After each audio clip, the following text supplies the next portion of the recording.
और चलिए इसी बीच अब रुक करेंगे इस वक्त की बड़ी खबर की ओर, जो कि भोपाल से सामने आ रही है। जो आपको बता दें कि मोती नगर में बुलडोजर एक्शन अभी भी जारी है। बस्ती में 110 दुकानों पर बुलडोजर से ये बड़ी कार्रवाई की जा रही है। मौके पर भारी संख्या में पुलिस बल भी मौजूद है और इसके बाद 384 मकानों को तोड़ा जाएगा। तो आपको बता दें कि मोती नगर में अब तक की ये सबसे बड़ी कार्रवाई देखने को मिल रही है, जहां अवैध निर्माण पर बुलडोजर की कार्रवाई की जा रही है। 110 दुकानों पर फिलहाल बुलडोजर से उन दुकानों को जमींदोज किया जा रहा है और उसके बाद में 384 मकानों को भी जमींदोज किया जाएगा, उन्हें भी ध्वस्त किया जाएगा। तो मोती नगर में बुलडोजर एक्शन अभी भी जारी है। बस्ती में 110 दुकानों पर बुलडोजर से इस वक्त की ये सबसे बड़ी कार्रवाई की जा रही है। दरअसल मौके पर भारी पुलिस बल भी मौजूद है, क्योंकि ये बड़ी कार्रवाई की जा रही है। कुल 110 दुकानें और 384 मकानों को जमींदोज किया जाएगा, यानी कि कई सारे परिवारों को बेघर किया जाएगा। इस दौरान मौके पर भारी पुलिस फोर्स को भी तैनात किया गया है, ताकि कोई अप्रिय घटना ना घट सके,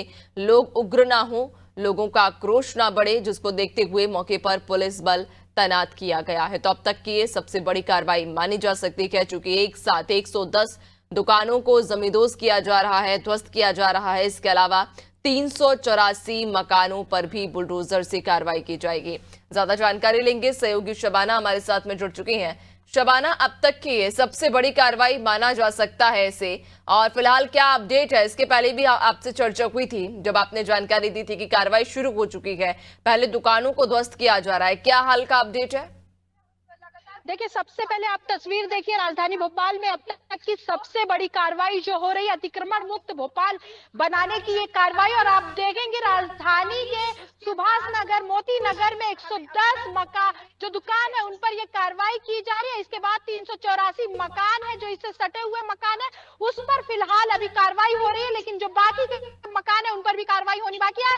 दरअसल जो यहाँ पे रह रहे थे लोग, उनका साफ तौर पर कहना था कि बच्चों की परीक्षा और तमाम चीजों को लेकर जो है उनको समय दिया जाए। हालांकि उनको पहले से ही नोटिस दे दिया गया था, लेकिन बावजूद उसके भी जो आप देखेंगे कि अब जो है कार्रवाई हो रही है।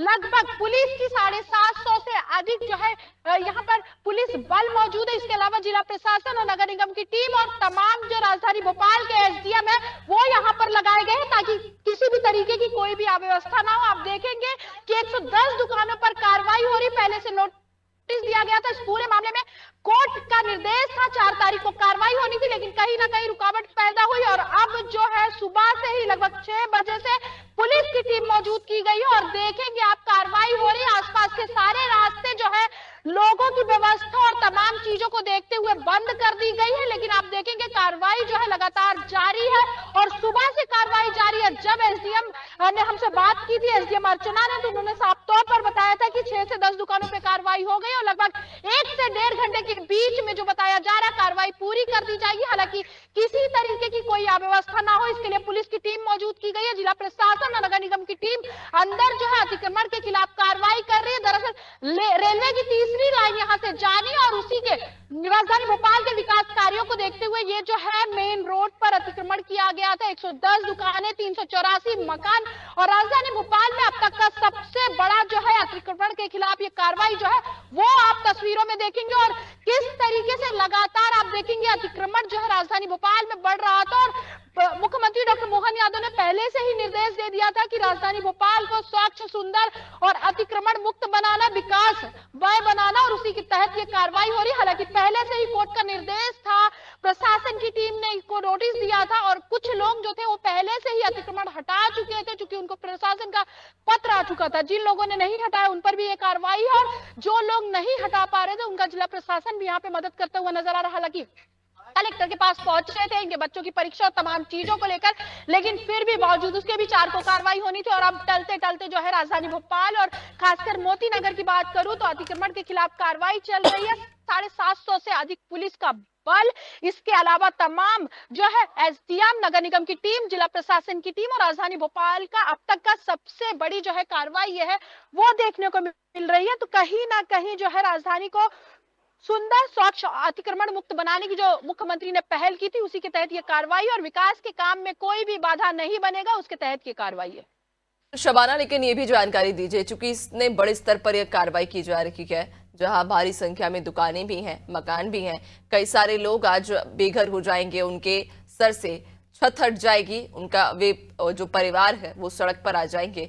तो क्या ऐसे में उनके विस्थापन को लेकर कोई व्यवस्था की गई है? चूंकि कहा जा रहा है कि 384 मकान हैं, बहुत बड़ी संख्या है, यानी कि लगभग 300 के आसपास जो परिवार है वो बेघर हो जाएंगे। तो क्या उनके विस्थापन को लेकर कोई व्यवस्था की गई है प्रशासन के द्वारा? उन्हें मकान ध्वस्त करने के बाद कहीं शिफ्ट किया जाएगा या उन्हें फिलहाल टेम्पररी कोई आवास दिया जाएगा? विस्थापन की अगर बात की जाए तो विस्थापन की व्यवस्था जो है पहले से ही जो है पुलिस प्रशासन की टीम ने की थी। हालांकि कई लोगों के रोजगार भी यहाँ से जुड़े हुए थे, क्योंकि मेन रोड का ये जगह था और लोग यहाँ पर जो है अपनी दुकानें लगाकर काम करते थे, उनके रोजगार का साधन यही था। ऐसे में ये जिम्मेदारी जिला प्रशासन और सरकार की है कि इनके जो रोजगार है उनकी व्यवस्था उचित से उचित की जाए। और इसके तहत जो है पहले से ही जो है पत्र जारी किया गया था, नोटिस जारी किया गया था, और अब जो है कार्रवाई जो है वो देखने को मिली। फिलहाल जो बताया जा रहा है कि बहुत ज्यादा जो है इन लोगों को परेशानी ना हो, इसके लिए इन लोगों की जो व्यवस्था है वो की गई है। अब मैंने आपको जैसा पहले ही बताया कि कलेक्टर के पास पहुंचे थे इनके बच्चे की पेपर और तमाम चीजों को लेकर, पढ़ाई को लेकर, लेकिन उसके लिए उचित व्यवस्था की गई। कहीं ना कहीं 4 को ये कार्रवाई होनी थी, उसको टाली गई और अब जो है वो कार्रवाई देखने को मिल रही है। बिल्कुल, यानी कि विस्थापन को लेकर भी व्यवस्थाएं इन परिवारों के लिए कर दी गई हैं, लेकिन एक बड़ा सवाल कि जो जिन परिवारों का रोजगार इन दुकानों से जुड़ा हुआ था, अब उनका क्या होगा आगे, चूंकि उनकी रोजी रोटी भी कहीं ना कहीं छिन चुकी है। अब ऐसे में जिला प्रशासन को इस बात का भी ध्यान रखना होगा।